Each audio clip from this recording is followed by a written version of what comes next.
Live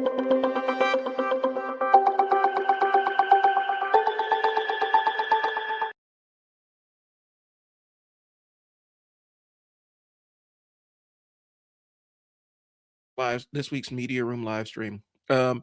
As you can see, I am still we're still taking on members in the Foundry, which is a joint project that I'm working on with 531 Labs. I am the machine, I'm the message, he's the machine, and we teach you how to run your own marketing. If you're a small business owner, if you're looking to open up your own business, we tell you how to pretty much DIY your marketing. And so, if you're interested in that, you can click the link and join the Foundry. We really love to have you.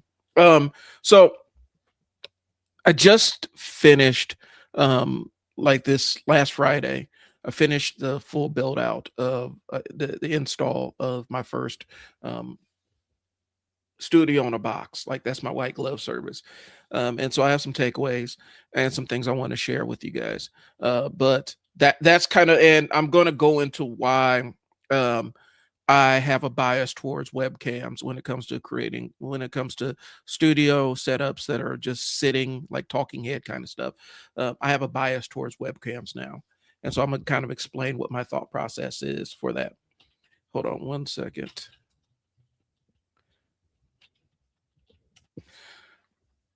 So that's really what this week's about. Um, you know, we went from nothing essentially and not having any kind of online presence or any way to create content for an online presence to having a fully fleshed out and realized media room with soundproofing, mics, camera, and laptop and desk, and it's ready to rock and roll. And so the last thing I need to do in there is go do some cable management, plug in some software, and then book out the training and figure out what when we're going to be able to train the staff and onboard them to that. And so that will be done, and that's a service that I offer. And so I kind of want to give you guys what my experience with it was, and specifically why I put a webcam in that studio instead of a mirrorless camera. And the decision is going to make some of you guys feel uncomfortable. I'll be honest with you, because it flies in the face of what a lot of these content creators are doing. A lot of basically a lot of the stuff that they say, more or less, the stuff that they tell you. Because a lot of times, and I think you guys got to understand this, when we look at YouTube and look how the YouTube stuff works and how it's set up and everything. The thing we need to be cognizant of is this. Um, a lot of the stuff you see on YouTube when it comes to cameras and whatnot, that that content, that stuff is really that's they're marketing to you, is what I'm saying. They're marketing that gear to you. They're selling that gear to you. Um, and that's really what it is, y'all. Like you're being marketed to. And the unfortunate side of it is a lot of times when these guys are recommending this gear, um, they may have some kind of kickback or they may have some kind of affiliate link, which is cool. That's how you make money on YouTube, y'all. I'm not knocking it. But for a lot of people that are just starting out in the content game, a mirrorless camera is probably a little bit bridge too far for a lot of people when it comes to getting started. Just because even the simplest mirrorless cameras that are geared towards content creation, I'm thinking like the some of the Sonys, some of the entry model Sonys and stuff, even those um, have a learning curve to them. There are aspects of it that you can't necessarily just plug and play. Okay. First things first. Yeah, they're designed to be able to be used as webcams, but a lot of times they're not great webcams. You can plug them directly into your computer, yes, but um, you're not going to get the results you're looking for in a lot of cases. And I know the technologies has since been upgraded, but historically the frame rates have been kind of low, and you can tell um, that what they're using is kind of an ad hoc, um, at best, webcam. Now, I have used my Osmo Pocket 3 as a webcam because it has a better frame rate and it looks better. Um, and it was more, I think it was a little bit more designed for that dual usage of being able to use it as a webcam and as a B cam. And so that's the exception I'll make. But a lot of times the ones that plug directly into the computer, they may not give you the best webcam features, and that's why there's always an option for you to use a capture card or something along those lines. And that's just another piece of gear that you're going to need. And sometimes capture cards fail. I have had a couple of capture cards fail on me. Or they're incompatible with some piece of hardware that you have in your computer. And so there's a lot of other nuances to that. So that's why I'm recommending webcams. Hey, how's it going? So that's what we're talking about today. Okay. And so that's why for this professional build out that I did recommend I think I did an Insta360 Link 2, which is kind of a pan tilt zoom webcam, which can track your face, kind of like an Osmo Pocket on a gimbal. So that's what it is. Okay. So what the client had before, the client before I came in, they had a vision of what they wanted from a media room. Okay.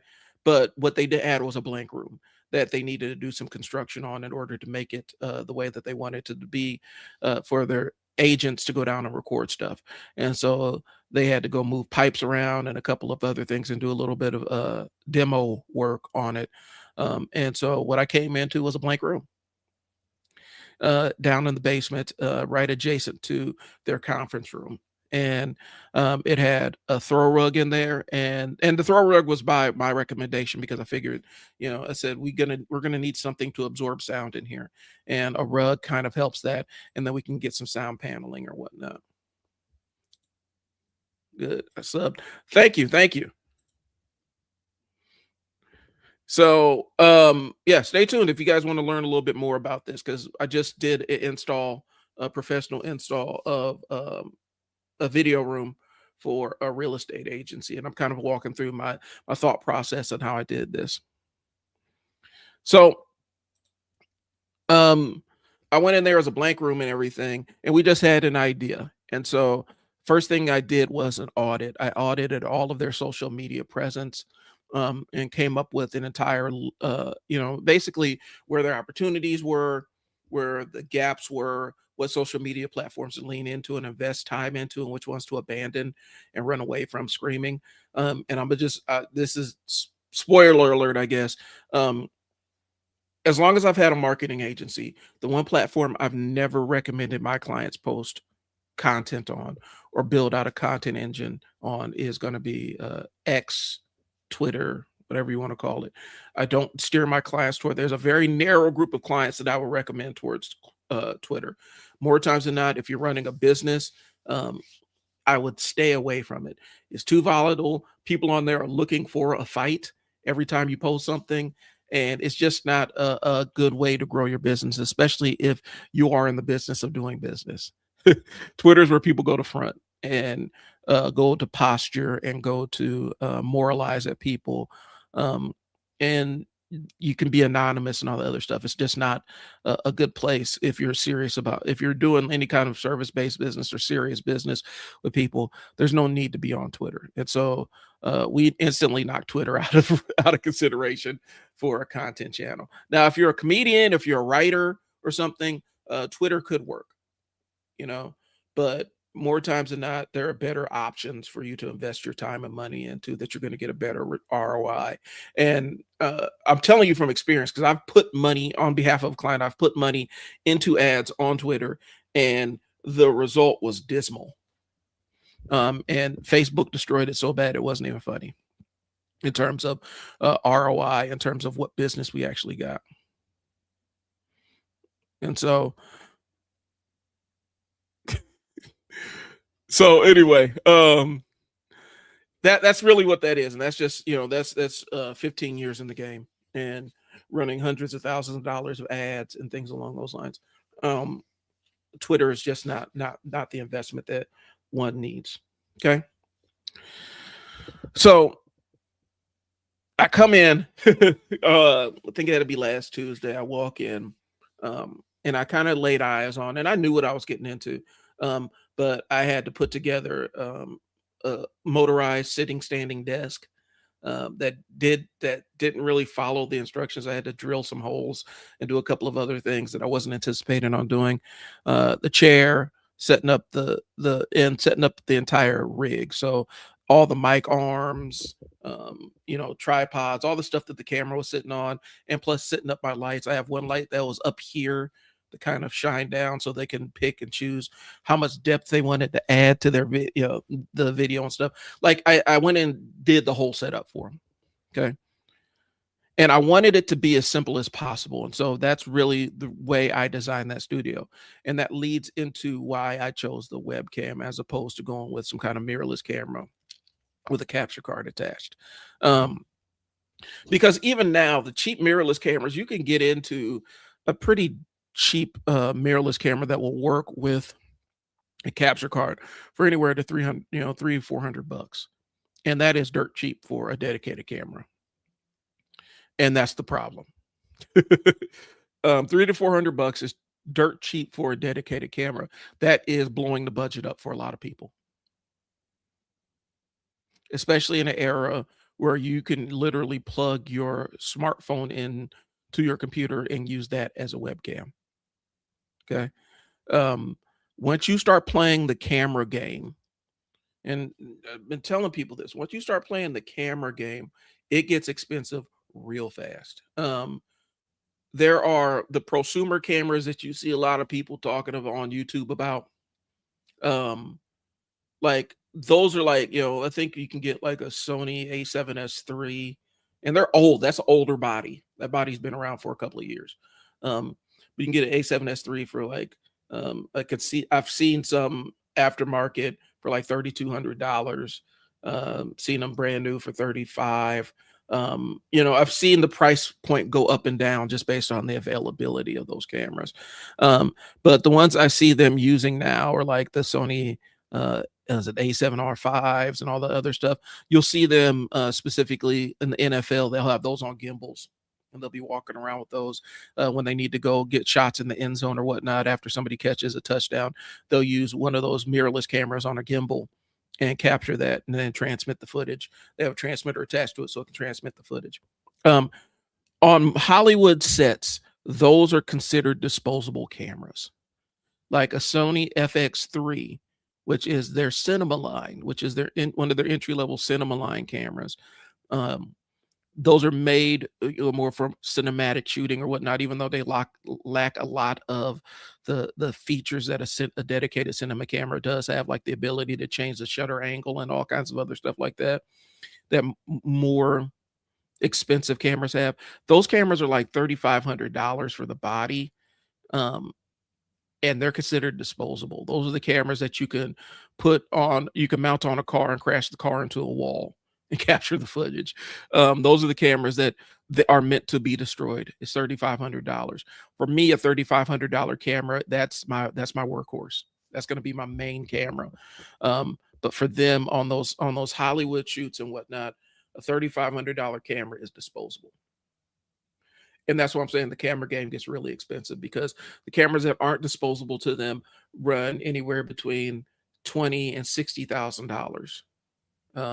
I've seen a couple of films that have used the DJI 4D, which is DJI's cinema camera.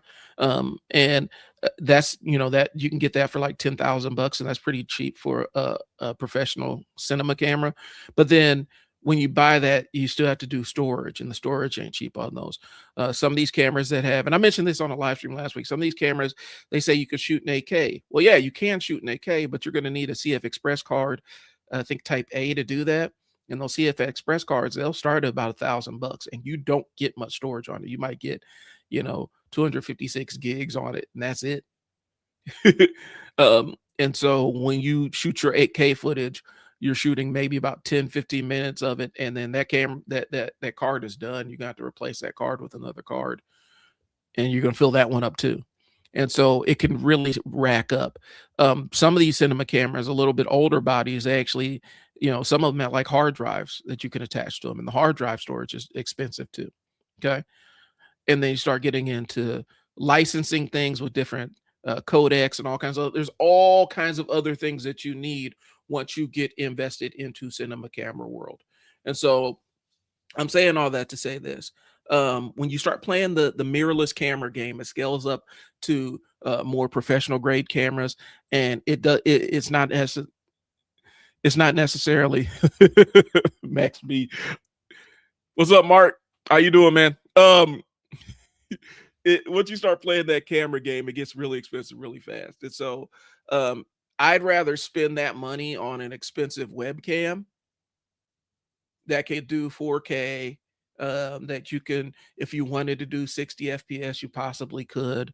Um, you may not get the shallow depth of field that you're looking for, but a lot of you can digitally simulate it or whatnot, but it gives you a clean image. Some of them have their onboard mic kits so that you don't even need to mic yourself. It's a lot easier to get into, so I'd rather spend on an expensive-ish webcam than have you guys go out and run and grab a dedicated mirrorless if you're just doing sitting talking head videos. It's not a good use of money.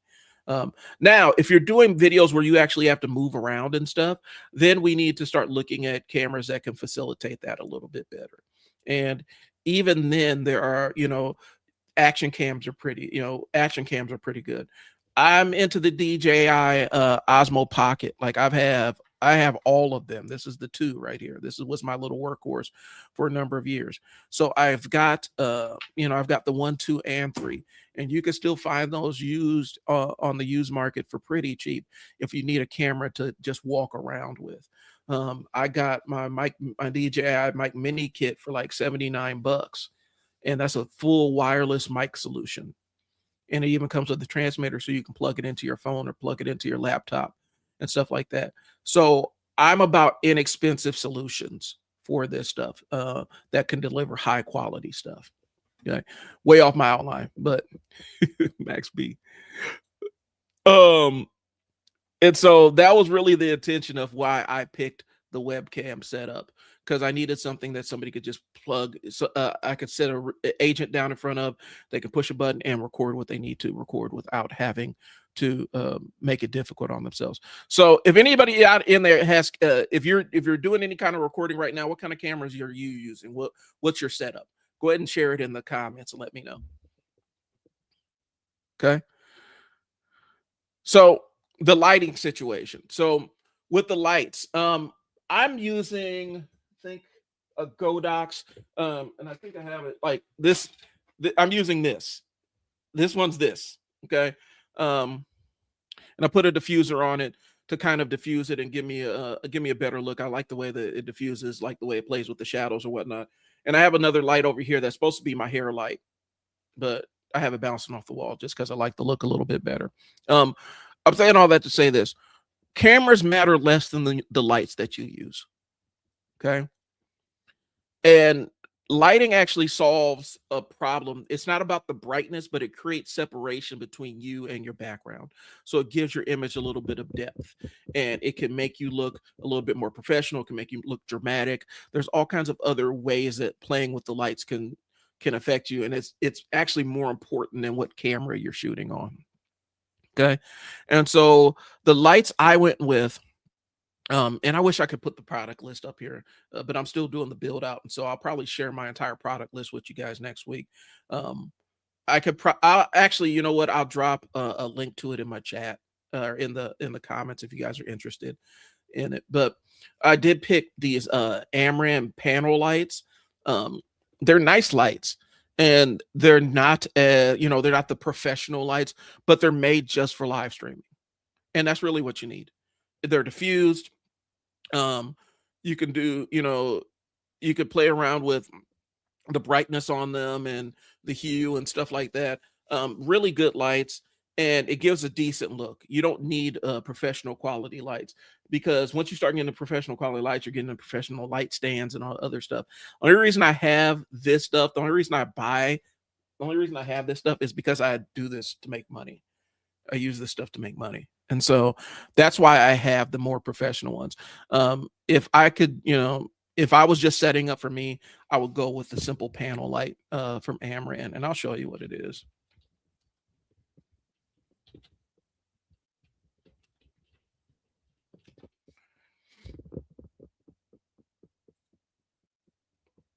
Um, there it is. Yep. Bicolor panel light. I got into this one. You can buy it at like at Walmart or Best Buy for, I think $90, but you can order them online for a lot cheaper. Like I got the ones we ordered were like $79 a piece, and we got two of them. Um, but I'll show you what it kind of looks like. And it's a dead simple thing. It plugs in USB-C, plugs right in, and you're ready to rock and roll with it. Simple lighting arrangement. So let me show you what this looks like. So this is the light kit I used. I bought an arm for it to go onto that I can clamp onto the desk, and I got two of these. Dead simple, bicolor light, flicker free. It doesn't blind you even when you turn it up to max intensity, it doesn't blind you or anything. And I got two of them. So you can kind of play around with overhead lights and then play around with the shadows or whatnot. But I wanted to keep the solution as simple as possible, because once you start building out, once I have to start putting together diffusers and hoods and all the other stuff, it ends up becoming more complex than it needs to be. So I just got a panel light that already had a diffuser on it. Okay. Um, Let me see where I'm at. The one mistake people do make when they're lighting themselves is they put the light behind the camera, and that can make it a little bit flatter. You can put your lights right outside of your field of view right there and get a decent effect. Um, you know, or the other side is they will because more times than not, if you want to get a good image of yourself, find a window, sit yourself in front of it. The window has light coming in, hitting you in the face, put your camera right there, boom, you got great lighting. That's what you need to do. But when you're dealing with artificial lighting, if you put your artificial light right behind the camera, you don't have any other lights to offset it, it's going to make you look flat. Okay. So, and yeah, wearing lights can give you a flat image, but a lit video is better than an unlit video at the end of the day. And here's the thing. I don't want you guys to get too caught up in the perfectionism trap. Sometimes good enough is good enough. Um, there's a lot of people out there that have these huge YouTube followings, and their best performing videos are the ones that they're least happy with in terms of how it looks. And so I don't want you guys to obsess over those details about how the video looks or whatnot. Um, I want you to just find a good enough light source and start shooting. Okay. Cheap lights can work, and they work good enough to get you started. And then as this stuff starts making you money, whatever the thing is you're doing, as it starts making you money, then you use the money to invest in upgrades to your equipment. But you don't need to buy the top end equipment from the jump, because more times than not, that more expensive equipment has a more expensive learning curve. It's a steeper learning curve. I digress. I'm going back to the camera thing. This is a Sony 6000. It will be a great entry level streamer mirrorless camera. Every dial, every switch on here, every button is a learning curve in and of itself. And until you're ready to start learning the master of that learning curve, I think your time is best spent getting something that is simple and plug and play, so you can get the repetition of recording down, and then you can start messing around and start figuring out what your equipment's going to be. Okay. So the cheap lights can work. Cheap webcams can work. Okay. Cheap audio solutions can work. This mic is an Audio Technica. It's a USB and XLR mic. I can plug it right into my computer. Got it for $80. There are cheaper mics available out there. Go for it. Just get a mic. I mean, you could even do, a lav mic, one of those little wire lav mics that you clip onto a shirt or something and plugs right into your phone or computer, and it's ready to rock and roll. All right. You don't need to overthink this stuff. All right. Start simple, scale up. Okay. So I'm gonna get into the real talk about mirrorless versus my webcam, and why I chose to go with an expensive webcam as opposed to moderately cheap mirrorless camera. And this is the part people are going to push back on. Okay. I put a webcam in that studio. I didn't put a Sony, didn't put any kind of Fuji. It was just a webcam. The mirrorless conversation has really gotten out of control because mirrorless are, that used to be your entry level. I got pulled into the cult of mirrorless when they sold me this, like, yeah, you can get amazing images. I got amazing images off of this. You know what the other thing is? I got a 30-minute time limit. And I was not aware of why my camera kept turning off 30 minutes until I looked it up. Okay. Once I realized that, it became the bane of my existence really fast. And they have since changed that with dedicated video cameras, where these mirrorless cameras can be considered dedicated video cameras, and they removed that recording limit. But for a long time, for a lot of these older mirrorless bodies, there's a recording limit on there of 30 minutes. Now, if you're doing a live stream like I am, there is no real recording limit. You're limited by how much battery power you have.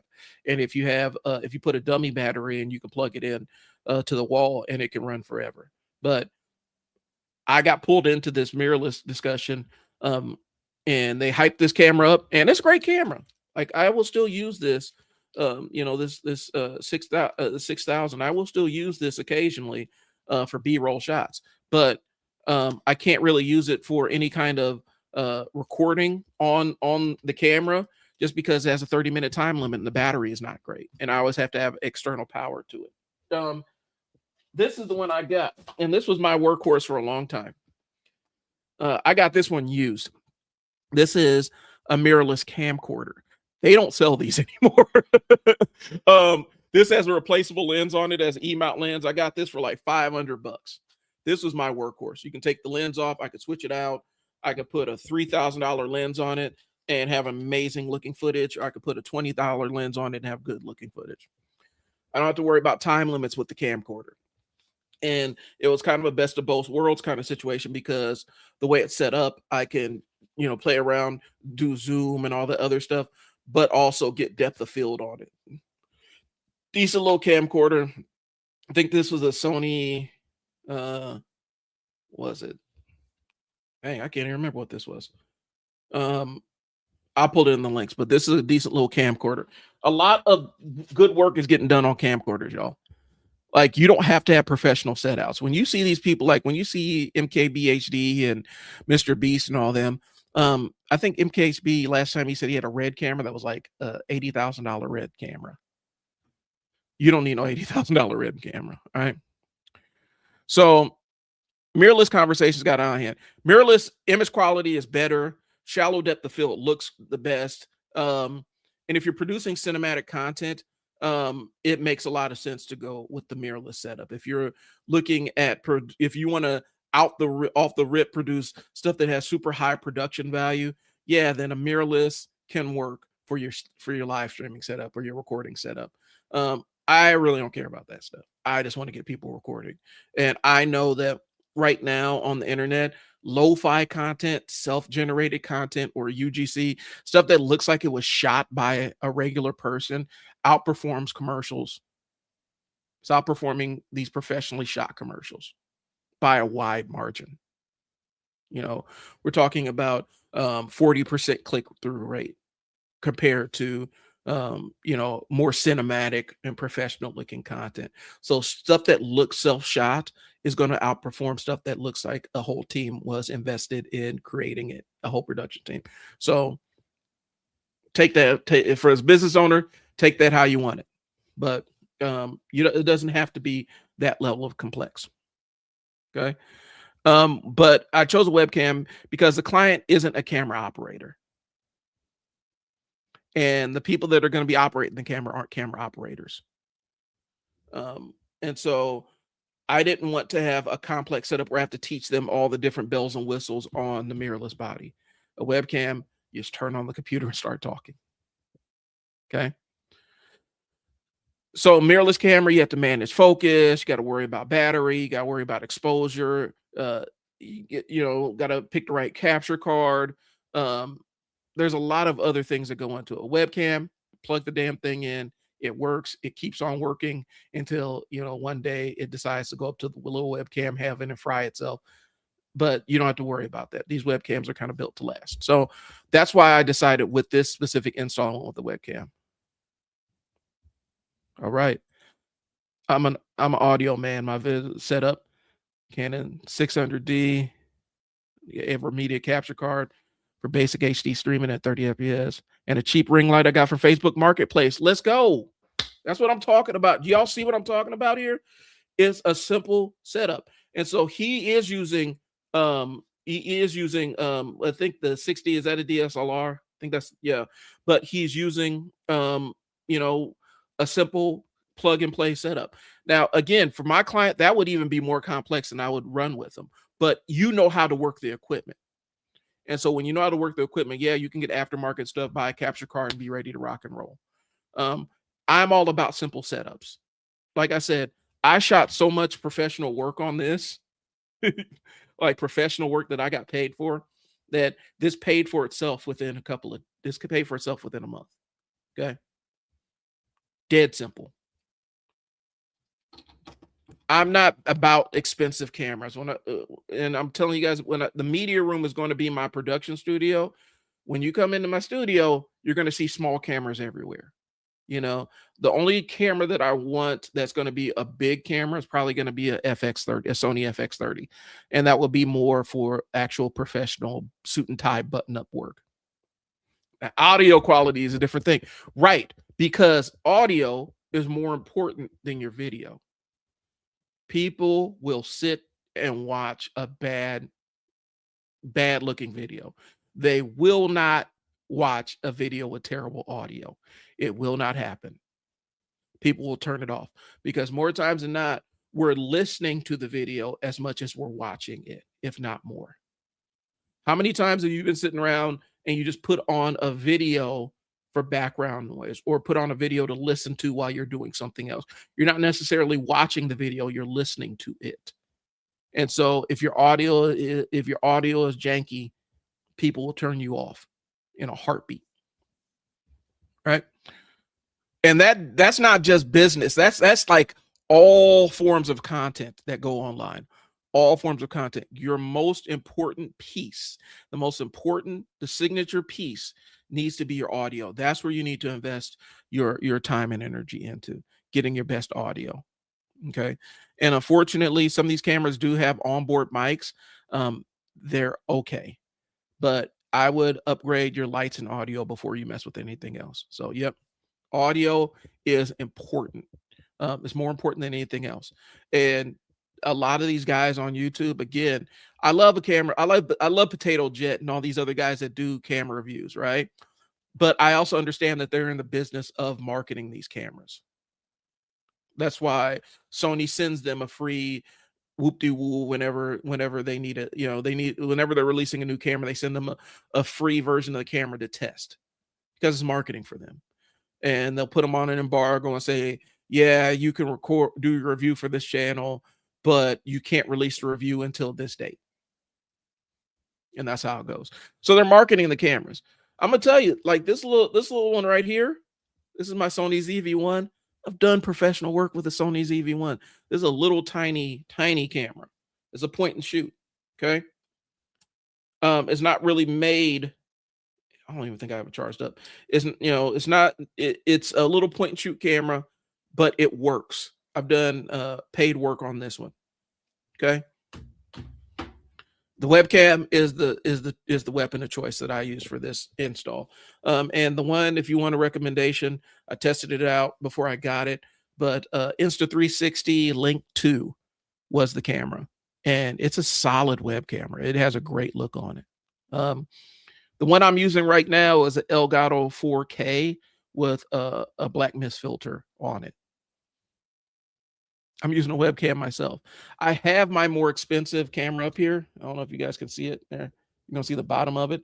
That's my Sony A6500 with an adjustable filter on it. I chose this webcam. Like it's a lot simpler for my workflow. I'm recording straight in my computer.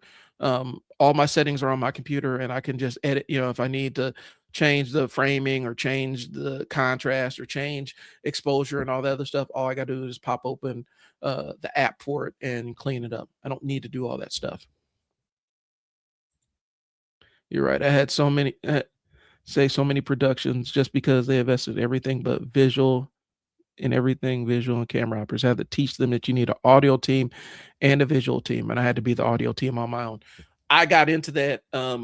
I did. I had to do a podcast, and the client I was working with, they wanted when I said podcast, they thought they were trying to do a talk show, and so I was planning on doing this podcast in their office, and they wanted to go out and do it at a local wine bar, and we went ahead and did it.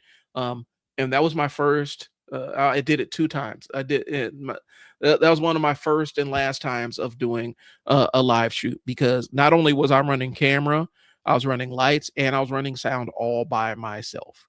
I said I will never do this again. Next time I'm hiring an audio guy, because if anything, the camera work can be screwed up.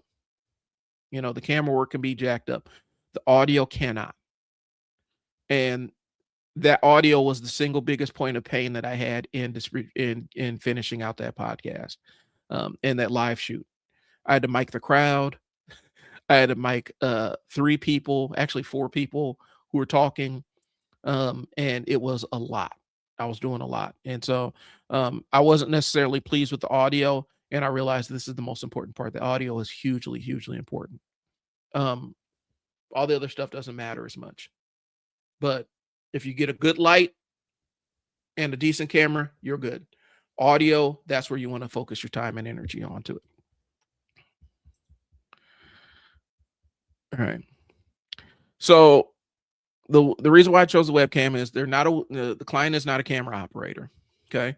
Mirrorless as a webcam through a capture card fails at the worst moment. I've experienced this. I had a capture card literally fail on me during a live stream.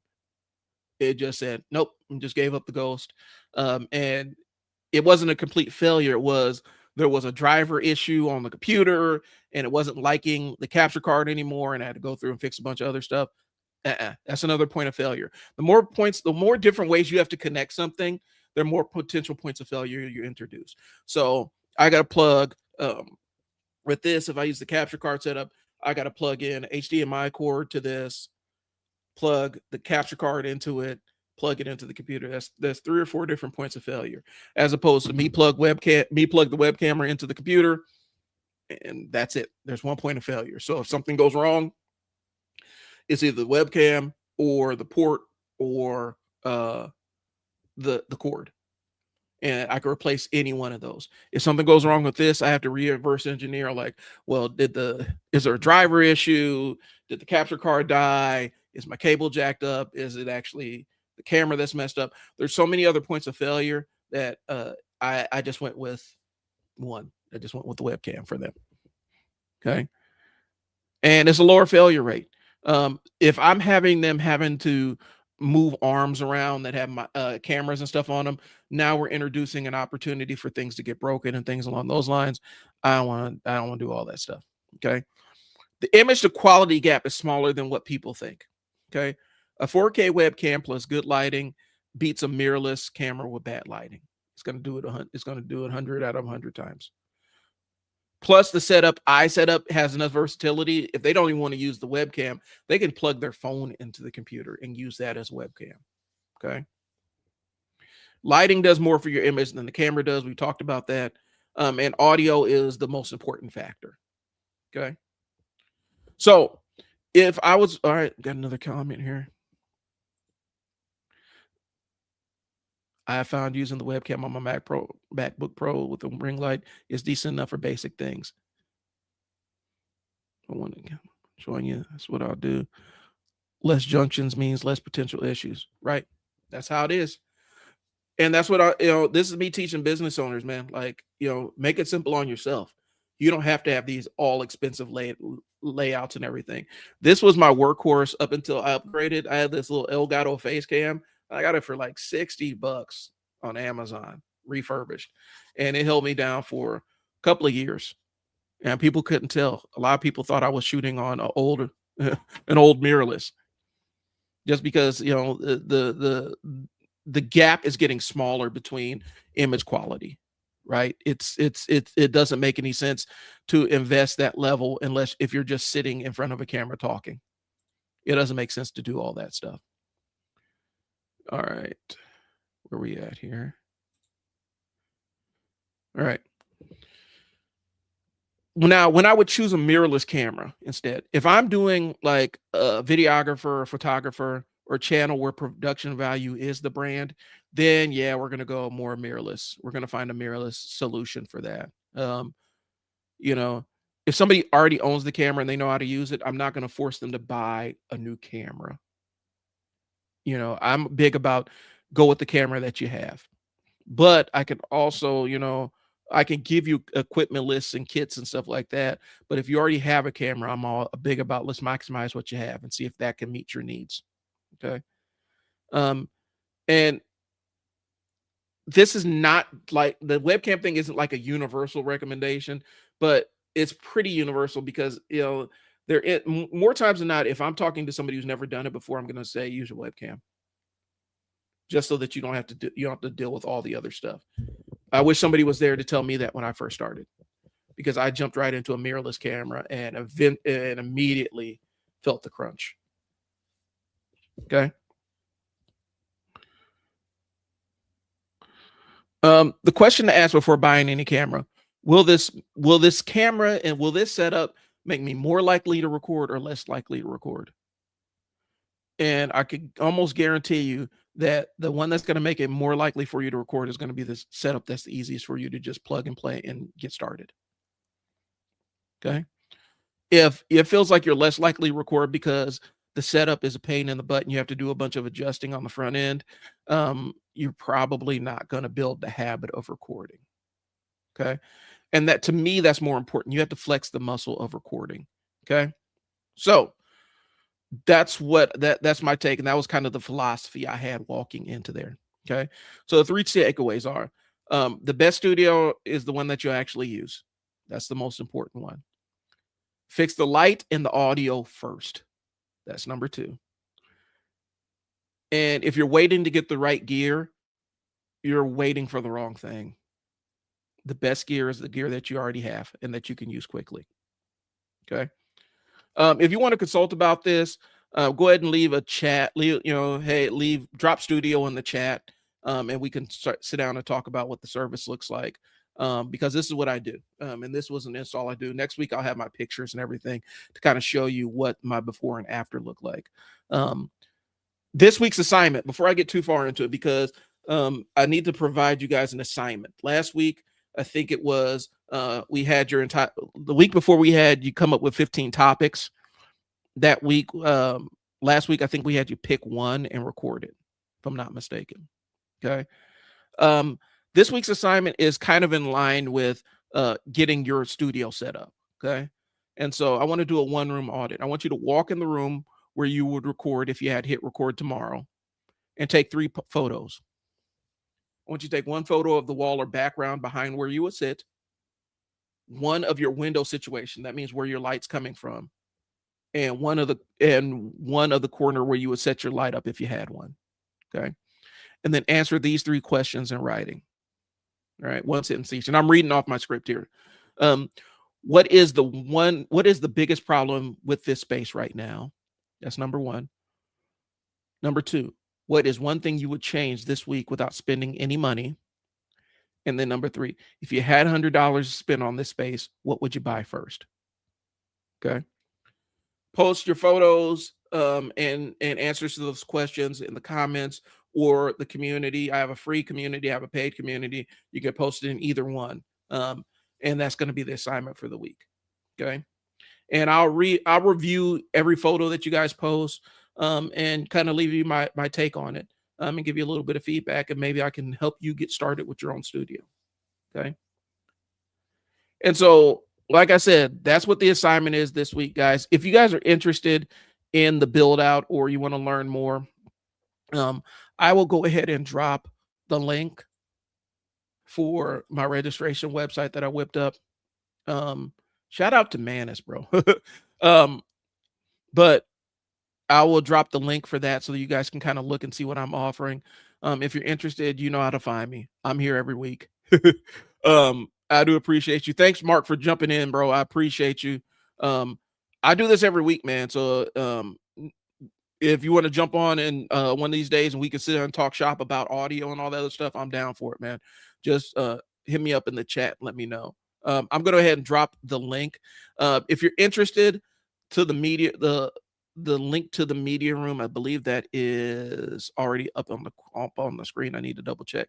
Nope. This is the media room. So if you're interested in getting up with me, you can scan the QR code. I'm going to drop the link to register in the chat. If you're interested with consulting, you want to start building your own space, you need a little bit of guidance to figure out how you're going to set up your recording studio, hit your boy up. Okay. If you like the content I'm posting here about the media room, give me a like or subscribe to the channel for more. All right. But yeah, guys, that's all I got. I do appreciate y'all's time. Thanks for tuning in. Get started recording. Don't wait. Make sure you do the assignment. I'll talk to y'all later. Peace.